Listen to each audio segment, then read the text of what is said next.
قرآن پاک کی ایک سورت ہے جس کو کہا جاتا ہے سورہ کہف، ٹھیک ہے؟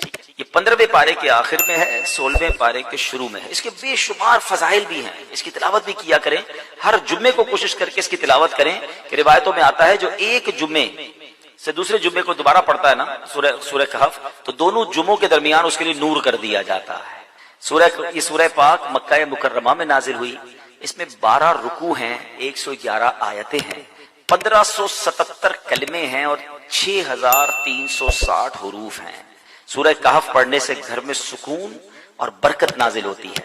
حضرت برہ بن عازب رضی اللہ عنہ فرماتے ہیں کہ ایک مرتبہ ایک صحابی نے سورہ کہف پڑھی تو گھر میں ایک جانور تھا، وہ بھی بدکنا شروع ہو گیا۔ انہوں نے سلامتی کی دعا دیکھی، سلامتی کی دعا کی اور غور سے دیکھا کہ کیا بات ہے، تو انہیں ایک بادل نظر آیا جس نے انہیں ڈھانپ رکھا تھا۔ ان صحابی نے اس واقعے کا ذکر جب نبی پاک علیہ الصلوۃ والسلام کی بارگاہ میں کیا تو پیارے آقا علیہ الصلوۃ والسلام نے فرمایا، اے فلاں قرآن پاک کی تلاوت کرتے رہا کرو، وہ بادل سکینہ تھا، وہ سکون کا بادل تھا جو قرآن مجید کی وجہ سے نازل ہوا تھا۔ تو سورہ کہف یہ سکون کا، یہ برکت کا باعث ہے۔ اور ایک اور جگہ پیارے آقا علیہ الصلوۃ والسلام فرماتے ہیں، جو سورہ کہف کی ابتدائی 10 آیات یاد کرے گا وہ دجال کے فتنے سے محفوظ رہے گا۔ اچھا، اس سورت میں تلاوت کے فضائل تو اپنے ہیں، اس سورت سے ایک ہی سورت میں 3 کمال کے واقعات ہیں۔ ایک تو وہی کہف، غار، کہف کہتے ہیں غار کو، غار والا واقعہ ہے۔ ایک اس کے اندر حضرت ذوالقرنین کا واقعہ، اللہ اکبر، پڑھنے سے تعلق رکھتا ہے۔ East and west and north, تینوں جگہوں کا آپ نے سفر کیا، دنیا کے 3 کونوں کا آپ نے سفر کیا، اور جو آپ نے وہاں ایکسپیرینس کیا، کمال کی باتیں، اور ان کی پھر وہاں کیسے ملاقات ہوئی، یاجوج ماجوج کو کیسے پایا اور کس طرح اس کو جا کے انہوں نے بلاک کیا، یہ سارا واقعہ اس صورت میں موجود ہے۔ اور تیسرا اس میں واقعہ حضرت موسیٰ علیہ السلام اور حضرت خضر علیہ السلام کی جو ایک بڑی کمال کی ملاقات ہے، اس ملاقات میں کیسے کیسے واقعات ہیں، یعنی میں یقین کریں میرے پاس ٹائم ہوتا تو میں آپ کو سورہ کہف کے 3 واقعات سناتا، لیکن یہ سب چیزیں ڈیفائن کرنے کا مقصد یہ کہ یہ آپ کی اور میرے قرآن میں سب موجود ہے۔ اچھا، ایک اور بات بتاؤں کہ یہ اصحاب کہف پر یا اس واقعے پر جو بھروسہ یا ایمان یا عقیدہ ہے نا، یہ صرف مسلمانوں کا نہیں ہے، یہ دیگر مذاہب کی کتابوں میں بھی 7 سلیپرز کہلاتے ہیں، 7 سونے والے۔ تو 7 سلیپرز، وہ بورڈ لگے ہوئے ہیں اب بھی، تو وہاں پر دیگر مذاہب کے لوگ بھی آتے ہیں کیونکہ ان کی آسمانی کتابوں میں بھی ان اصحاب کہف کا ذکر موجود ہے۔ اب یہ کون تھے، یہ کیا تھے، اب ذرا یہ واقعہ سنیے گا، پھر میں انشاءاللہ اس کے تحت کیا سبق ملتا ہے، ہم سیکھیں گے کیا، میں اس پر ڈسکس کروں گا۔ اصحاب کہف جو تھے یہ شہر افسوس کے شرفاء تھے، بڑے نیک لوگ تھے۔ اچھا، شہر کا نام تھا افسوس، اور جو بادشاہ تھا اس کے معزز درباری بھی تھے، مگر یہ لوگ صاحب ایمان تھے، یہ بت پرستی سے بیزار تھے، یہ اللہ وحدہ لا شریک کو اپنا رب مانتے تھے۔ اچھا، وہاں پر جو بادشاہ تھا وہ بڑا ظالم بھی تھا اور بت پرستی کے لیے بڑا انفسائز کرتا تھا، جو بت پرستی نہیں کرتا تھا اس کو قتل کر دیتا تھا۔ اچھا، اس بادشاہ کا نام دقیانوس تھا۔ آج آپ کو ایک اور بات سمجھ آئے گی کہ ہم بعض اوقات کہتے ہیں یار یہ بندہ بڑی دقیانوسی باتیں کرتا ہے، تو ایکچولی دقیانوس جو یہ لفظ ہے یہ ایک بادشاہ کا نام تھا، اور چونکہ وہ ہزاروں سال پرانا بادشاہ ہے تو آج بھی اگر کوئی پرانی باتیں کرتا ہے، اولڈ ایج کی باتیں کرتا ہے، تو لوگ کہتے ہیں یار یہ دقیانوسی باتیں کر رہا ہے۔ ایکچولی یہ اسی کی طرف نسبت ہوتی ہے کہ دقیانوس نام کا ایک بادشاہ تھا، مگر وہ بڑا ظالم تھا۔ تو یہ لوگ جب دیکھا کہ یہ ہر مسلمان کو مار رہے ہیں، ہر ایمان والے کو مار رہے ہیں اور بت پرستی کے لیے ظلم کر رہے ہیں، تو ان 7 لوگوں نے کیا پلان کیا کہ ہم بادشاہ کے ظلم و ستم سے چھٹکارا پا کر شہر سے باہر چلے جاتے ہیں۔ وہ باہر گئے اور جا کر ایک ویرانے میں ایک غار میں جا کر انہوں نے پناہ لی۔ اس زمانے میں ہوٹل اور یہ بلڈنگیں تو ہوتی نہیں تھی، یہ ہزاروں سال پرانی بات ہے۔ تو بہرحال اب یہ غار میں گئے اور وہاں پر جا کر آرام کیا، تھکے ہوئے تھے تو سو گئے۔ اللہ کی شان یہ ہے کہ وہ تقریباً 300 برس سے زیادہ عرصے کے لیے سو گئے۔ یہ سوئے تو اٹھے ہی نہیں، اللہ اکبر۔ اچھا، ادھر حالات بدلتے رہے۔ بادشاہ کو جب پتا چلا کہ یہ لوگ غار کے اندر ہیں اور یہ مجھ سے چھپ کر گئے ہیں، بڑا ناراض ہوا اور اس نے اپنے ایک بندے کو بھیجا کہ جاؤ اس غار پر ایک دیوار بنا کے اس کو بند کر دو، یہ اندر ہی بھوکے پیاسے مر جائیں۔ تو جس بندے کو یہ آرڈر دیا گیا تھا نا، وہ تھوڑا سا خدا ترس آدمی تھا، اس نے کیا کیا کہ ان 7 اصحاب کہف کے نام لکھے، پوری بات لکھی کہ یہ لوگ ایمان والے ہیں، بادشاہ کے ظلم سے جا کر اندر چھپے ہیں، اور ان کا یہ واقعہ ہے۔ ایک تختی لکھی، ایک صندوق کے اندر اس غار کے ساتھ دیوار میں اسے دفن کیا اور ایک دیوار کھڑی کر دی۔ حکم تو تھا بادشاہ کا۔ اب باہر والے لوگ یہ سمجھے کہ یہ بھوکے پیاسے اندر مر گئے، بہرحال ادھر بادشاہ کا انتقال ہوا، پھر دوسرا بادشاہ آیا، تیسرا بادشاہ، دور بدلتا گیا، اور یہاں جناب یہ سوئے ہوئے ہیں آفٹر 300 years۔ کیا ہوا کہ ایک اور بادشاہ آیا جس کا نام تھا بیدروس۔ وہ بڑا نیک دل بادشاہ تھا، ایمان والا بادشاہ تھا، اللہ پر ایمان لاتا تھا، مگر اس کے دور میں ایک عجیب و غریب فتنہ کھڑا ہوا۔ کچھ لوگوں نے یہ معاذ اللہ کہتے ہیں کہ شک پیدا کرنا شروع کر دیا، کمپلین کرنا شروع کر دی، آرگیومنٹ شروع کر دیا کہ مرنے کے بعد اللہ دوبارہ پیدا نہیں کر سکتا، یعنی مرنے کے بعد دوبارہ کوئی زندگی نہیں ہے۔ اب بادشاہ بڑا نیک دل آدمی، سمجھاتا لوگوں کو، لوگ اس کی بات کم سنتے، اس فتنے کی بات زیادہ سننے لگے۔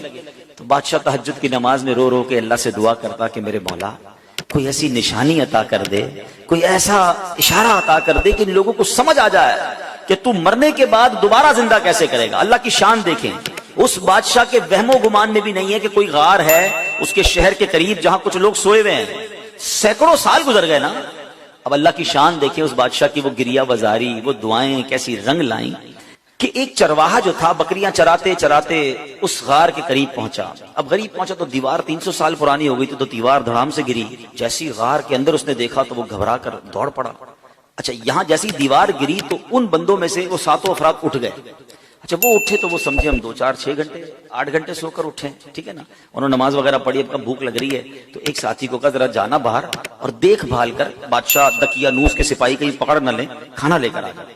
وہ بندہ چھپتے چھپاتے بازار گیا تو سارے بازار کا ماحول ہی الگ، عمارتیں الگ۔ بہرحال اتنا اس کو خیال نہیں آیا، اس نے جا کر ایک دکاندار نان بائی جو روٹی بیچنے والا تھا اس نے پیسے دیے کہ مجھے کچھ روٹیاں چاہیے۔ تو نان بھائی نے جب وہ پیسے دیکھے کہا یہ سکے کہاں سے آ گئے، یہ تو کرنسی ختم ہو گئی تھی، 300 سال پرانی کرنسی تھی۔ تو کہا یہ پیسے تو ہمارے یہاں نہیں چلتے، کس زمانے کے پیسے لے کے آئے؟ بھائی یہی تو پیسے ہیں، کل تو ہم نے پیسے لے کے غار میں گئے، آج تمہیں دے رہے تم کہہ رہے پیسے نہیں چلیں گے۔ اچھا یہ بتاؤ دقیانوس بادشاہ کہاں ہے آج کل؟ وہ جو اصحاب کہف میں سے ایک بندہ تھا وہ پوچھتا ہے کون دقیانوس؟ اس زمانے کا تو کوئی بادشاہ یہاں پر نہیں ہے۔ اب وہ حیران کہ بادشاہ کل تو ہم جا کے غار میں گئے، آج بادشاہ کی کوئی پہچان نہیں رہا، کرنسی ہماری چل نہیں رہی۔ ادھر وہ نان بھائی سمجھ گیا کہ یہ سینکڑوں سال پرانی کرنسی ان کے پاس ہے، ان کو لگتا ہے کوئی خزانہ مل گیا ہے۔ تو انہوں نے پکڑ کر اس بندے کو جو اصحاب کہف میں سے تھے پولیس والوں کے یا حکام کے حوالے کر دیا۔ وہ حکام انہیں بادشاہ کے پاس لے گئے۔ بادشاہ کو جب یہ سارا واقعہ پتا چلا اس نے کہا ہم تو دقیانوس بادشاہ کے زمانے کے لوگ ہیں، ہم تو سوئے اٹھے تو آپ بتا رہے ہیں کہ وہ بادشاہ بھی نہیں ہے، پیسے بھی یہ نہیں چل رہے، یہ زمانہ کون سا ہے؟ تو بادشاہ نے معلوم کیا تو پتا چلا کہ یہ 300 سال پرانی بات کر رہے ہیں۔ یہ کیسے پوسیبل ہے کہ بندہ بھی جوان ہے، بوڑھا بھی نہیں ہوا اور 300 سال پرانی بات کر رہا ہے؟ کہ میں اکیلا نہیں ہوں، 7 6 اور بھی ہیں۔ کدھر ہے؟ کہ غار میں ہے۔ کہ چلو اب بادشاہ نے پورا لشکر لیا۔ یقین تو بادشاہ کو بھی نہیں آ رہا تھا کہ یہ ہو کیا رہا ہے۔ اب پورے لشکر کو لے کر جب وہ غار کے قریب پہنچے تو ادھر جو غار میں لوگ تھے وہ سمجھ گئے کہ دقیانوس بادشاہ کے بندے آ گئے ہیں، ہمارا بندہ پکڑا گیا ہے، اب ہماری خیر نہیں ہے۔ وہ سجدے میں چلے گئے، وہ دعائیں کرنے لگے، استغفار پڑھنے لگے۔ مگر جب سپاہی آئے تو سپاہی بھی کوئی اور، بادشاہ بھی کوئی اور، کسی کو یقین نہ آئے ان کی باتیں۔ اب وہ تختی کام آئی۔ اب جب دیوار کھودی گئی تو وہ تختی نکلی اندر سے جو 300 سال پہلے دقیانوس بادشاہ کے بندے نے، اس کے ملازم نے لکھ کر رکھی تھی کہ ان 7 بندوں کے نام یہ ہیں اور یہ دقیانوس بادشاہ کے خوف سے جا کر اندر سوئے ہیں اور یہ ایمان والے ہیں۔ اللہ اکبر۔ جب بادشاہ کو یہ پتا چلا نا، پہلے تو وہ گیا سجدہ شکر میں کہ اللہ تو نے میری پکار سن لی، ایسی نشانی بتا دی کہ بندہ مرنے کے بعد کیسے جیے گا، تو نے تو جیتے جی ہمیں دکھا دیا کہ تو چاہے تو 300 سال تک کوئی سویا رہے، نہ اس کا بال بیکا ہو، نہ بال سفید ہو، نہ باڈی گلے، اور میرے رب تو نے انہیں پھر زندہ کر دیا۔ اب جناب پورا شہر آیا، سارے لوگ آئے جو بے ایمان ہو گئے تھے، جو اللہ کی قدرت کے انکاری ہو گئے تھے، سب کلمہ پڑھنے لگے، سب اللہ کی وحدانیت پر یقین لائے۔ سبحان اللہ۔ اب یہ جو اصحاب کہف تھے، سبحان اللہ، یہ لوگ جو تھے جب انہوں نے دیکھا کہ اب ماشاءاللہ سب لوگ ایمان لے آئے ہیں اور یہ کام سارا ہو گیا ہے، تو بہرحال انہوں نے کہا کہ اے بادشاہ ہم اللہ کے تمہیں سپرد کرتے ہیں، تمہارا کام ہو گیا۔ یہ پھر غار کے اندر گئے اور پھر سو گئے اور اللہ نے اسی حالت میں انہیں وفات دی۔ بادشاہ بیدروس نے سال کی لکڑی کا صندوق بنوا کر اصحاب کہف کی مقدس لاشوں کو ان میں رکھوا دیا۔ اللہ کریم نے اصحاب کہف کے غار کا ایسا روب لوگوں کے دلوں میں ڈالا کہ لوگ ان کی قبروں تک نہیں جا پاتے تھے۔ اصحاب کہف کی لاشوں کا حفاظت کا انتظام بھی رب نے کیا، اور بیدروس بادشاہ نے غار کے منہ پر ایک مسجد بنائی، سالانہ ایک دن مقرر کیا، اور ہر سال لوگ وہاں پر ان کے گویا عرس میں جمع ہو کر اللہ کی عبادت کرتے اور گویا وہاں جا کر عبادت کرتے۔ تو اے میرے پیارے اسلامی بھائیوں، یہ ایک واقعہ جو تفسیر قرآن کے ذریعے میں نے آپ کو سنایا۔ قرآن میں سورہ کہف میں یہ پورا تفصیل سے واقعہ موجود ہے۔ جو سورہ کہف پڑھتے ہیں، یہ آیتیں بار بار پڑھتے ہوں گے۔ بسم اللہ الرحمن الرحیم۔ ام حسبت ان اصحاب الکہف والرقیم کانوا من آیاتنا عجبا اذ اول الفتیۃ الی الکہف فقالوا ربنا آتنا من لدنک رحمۃ وہیئ لنا من امرنا رشدا فضربنا علی آذانهم فی الکہف سنین عددا ثم بعثناهم لنعلم ای الحزبین احصی لما لبثوا امدا نحن نقص علیک نبأهم بالحق انہم فتیۃ آمنوا بربہم وزدناہم ہدا۔ کیا تمہیں معلوم ہوا، ترجمہ کنز الایمان سنیں، کیا تمہیں معلوم ہوا کہ پہاڑ کی کھو اور جنگل کے کنارے والے ہماری ایک عجیب نشانی تھے؟ جب ان جوانوں نے غار میں پناہ لی، پھر بولے اے ہمارے رب، ہمیں اپنے پاس سے رحمت دے اور ہمارے کام میں ہمارے لیے راہ یابی کے سامان کر، تو ہم نے اس غار میں ان کے کانوں پر گنتی کی کئی برس تھپکا، پھر ہم نے انہیں جگایا کہ دیکھیں دو گروہ میں کون ان کے ٹھہرنے کی مدت زیادہ ٹھیک بتاتا ہے، ہم ان کا ٹھیک ٹھیک حال تمہیں سنائیں۔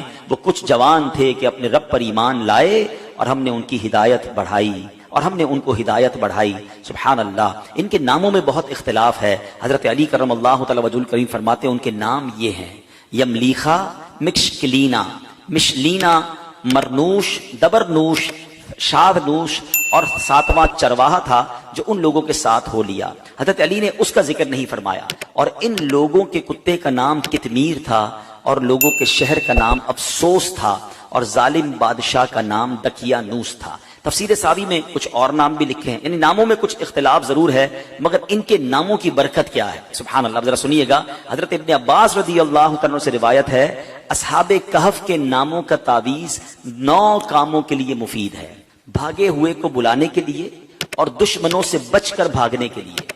کوئی بھاگ گیا اس کو بلانا ہے، یا خود دشمنوں سے بچنا ہے، اس کے لیے بڑا مفید ہے۔ آگ بجھانے کے لیے کپڑے پر لکھ کر آگ میں ڈال دیں، انشاءاللہ آگ بجھ جائے گی۔ بچوں کے رونے اور تیسرے دن آنے والے بخار کے لیے۔ نمبر 4۔ مگر پھر بھی اس واقعے سے ہمیں درس کیا ملتا ہے کہ مرنے کے بعد زندہ ہونا، ہو کر اٹھنا، یہ حق ہے۔ اور اصحاب کہف کے اس واقعے سے گویا رب نے ایک اور قدرت کا نظارہ ہمیں دکھایا، سبحان اللہ۔ اور ایک اور بڑی پیاری بات پتہ چلی کہ جب بندہ اپنے ایمان کو بچا کر، اپنے دین کو بچا کر، اپنے آپ کو گناہوں سے بچا کر کسی سفر پر نکل جاتا ہے، کسی جگہ ہجرت کر جاتا ہے، وطن چھوڑتا ہے، پھر اللہ اس کی غیب سے مدد فرماتا ہے، اور ایسی مدد فرماتا ہے کہ عقل بھی کام نہیں کرتی۔ دیکھیں نا، 300 سال غار میں اللہ نے حفاظت کی، کیونکہ ایمان کی فکر تھی۔ کیا آج کے دور میں ہمیں ایمان بچانے کی فکر ہے؟ ہم تو بے ایمانوں کی دوستی میں بھی خوش ہیں۔ لوگ کہتے ہیں کوئی بات نہیں، میرا ایک دوست ہے، بد مذہب ہے، مگر میں پکا ہوں، میں بیٹھتا ہوں اس کے ساتھ، میں سنتا ہوں اس کی باتیں، لیکن میں پکا ہوں، میں بیٹھتا ہوں۔ اللہ اکبر! ہمارے بزرگ وطن چھوڑ گئے، جان تکلیف میں ڈال دی، مگر بے ایمانوں کی صحبت میں نہ بیٹھے۔ ابھی آئے گا نا ماہ رمضان، تو کچھ شروع ہو جائیں گے سوشل میڈیا پر، ماہ مفسرین بن جاتا ہے نا، ہر بندہ قرآن کی تفسیر اپنی مرضی سے کر رہا ہوتا ہے، اپنے حساب سے جناب قرآن کھولیں گے، کوئی پینٹ شرٹ پہن کے قرآن سمجھا رہا ہوگا، کوئی داڑھی منڈا قرآن سمجھا رہا ہوگا، کوئی رمضان ٹرانسمیشن کے نام پر آپ کو بے وقوف بنائے گا، لوگ سب کی سنیں گے۔ اور اللہ کے بندو، یہ ایمان کے بعض اوقات لوگ ڈاکو ہوتے ہیں۔ ہمیں قرآن سیکھنا ہے، مگر عالم دین سے سیکھنا ہے نا، مفسر قرآن سے سیکھنا ہے، ایک صحیح العقیدہ عاشق رسول عالم دین سے سیکھنا ہے، کہ ہر کسی سے سیکھنا ہے۔ لیکن نہیں یار، بس وہ ہر کسی کو سوشل میڈیا کا شوق ہے، میں آج اس کی سن رہا ہوں، کل اس کی سن رہا ہوں، پھر پریشان بھی رہتے ہیں۔ ہمارے پاس آتے بھی ہیں کہ مولانا صاحب یہ میں نے سنا تھا، میں کنفیوز ہوں۔ بھائی کس سے سنا تھا؟ یار وہ فلاں سے سنا تھا۔ پہلے اس نے کہاں سے سنا یہ تو پوچھ کے آؤ۔ کبھی کسی موچی سے کپڑے سلوائے آپ نے کہ یار جوتے بڑے اچھے سیتا ہے، کپڑے بھی اسی سے سلوا لوں؟ آپ کہیں گے نہیں یار، موچی کا کام جوتے سینا، درزی کا کام کپڑے سینا ہے۔ ڈاکٹر آپ کا یار علاج بڑا اچھا کرتا ہے، آپ کہتے ہیں یار ڈاکٹر علاج بڑا اچھا کرتا ہے، گھر بھی اسی سے بنوا لیتا ہوں، گھر بھی اچھا بنا دے گا۔ ارے بھائی ڈاکٹر کا کام علاج کرنا ہے، بلڈر کا کام گھر بنانا ہے۔ دنیا کا ہر کام ہم اس کے ایکسپرٹ سے کرواتے ہیں، سیکھتے ہیں، مگر دین جس کی مرضی ہے وہ سکھائے، اور ہم بیٹھ کے سن رہے ہوتے ہیں۔ نہ کریں ایسا۔ آپ اصحاب کہف کے اس واقعے سے سمجھو کہ ایمان کی اہمیت کیا ہے۔ سید اعلیٰ حضرت نے 100 سال پہلے سمجھایا کیا فرمایا؟ سونا جنگل رات اندھیری چھائی بدلی کالی ہے، سونے والو جاگتے رہیو چوروں کی رکھوالی ہے۔ آنکھ سے کاجل صاف چرا لیں، یہاں وہ چور بلا کے ہیں، تیری گٹھڑی تاکی ہے اور تو نے نیند نکالی ہے۔ اب یہ محاورہ کتنا کمال کا ہے، آنکھ سے کاجل چرانا، کیسے؟ کاجل تو آنکھ کے اندر ہی ہوتا ہے۔ اعلیٰ حضرت کہتے ہیں اتنے شاطر ہیں، اتنے مکار ہیں کہ تمہیں پتہ بھی نہیں چلے گا اور تمہاری آنکھ سے کاجل چرا لیں گے، قرآن کے نام پر تمہارا ایمان چھین لیں گے، تفسیر کے نام پر دین کی بات کرنے آئیں گے اور تمہارے دین لے کے چلے جائیں گے، تمہارے عقیدے میں وسوسے کی سوئی چبو کے چلے جائیں گے۔ تو یہ سمجھنا ہے کہ میں نے اپنے دین کی، اپنے ایمان کی حفاظت کیسے کرنی ہے۔ اور سبحان اللہ ایک اور بات یہ پتا چلا کہ بیدروس بادشاہ نیک دل مسلمان تھا نا، اچھا قرآن میں واقعہ موجود ہے نا، اس نے کیا کیا کہ ایک دن مقرر کیا سال کا، اور بزرگوں کے مزار کے پاس جا کر پورا سال میں ایک دن مقرر کر کے لوگ وہاں جاتے تھے، گویا ان کا عرس مناتے تھے، وہاں عبادت کرتے تھے، رب کی عبادت کرتے تھے۔ تو پتا چلا کہ آج بھی اگر بزرگان دین کے مزارات پر کوئی سال میں ایک دن مقرر کر کے اللہ کی عبادت وہاں کی جائے اور ان کا عرس منایا جائے، فاتحہ پڑھی جائے، تو اس میں کوئی حرج نہیں ہے۔ اصحاب کہف کا یہ واقعہ ہی ہمیں یہ سبق دے رہا ہے، قرآن ہمیں یہ بتا رہا ہے، سبحان اللہ۔ تو بہرحال میرے پیارے اسلامی بھائیوں، یہ ایک واقعہ بیان کرنے کا مقصد یہ تھا کہ قرآن میں کیسے کیسے خزانے موجود ہیں۔ تو پلیز اس رمضان میں صرف قرآن پاک کی تلاوت نہیں کرنی، قرآن پاک کو انڈرسٹینڈ کرنے کی طرف بھی آئیں۔ اللہ کی رحمت سے دعوت اسلامی کے ماحول میں ہمیں تفسیر قرآن صراط الجنان بڑی آسان اردو زبان میں دے دی گئی ہے، اس کو پڑھیں، پڑھ نہیں سکتے تو اس کی آڈیو جاری کر دی گئی ہے، سننا شروع کر دیں۔ آپ دیکھتے ہوں گے دعوت اسلامی والے تو پورا سال ہی فجر کی نماز کے بعد مسجدوں میں تفسیر قرآن کچھ ایک دو صفحے پڑھ کے سناتے ہیں، کیوں؟ تاکہ روز کچھ نہ کچھ قرآن جو ہے وہ ہمارے دل میں اترتا رہے، ہم سمجھتے رہیں۔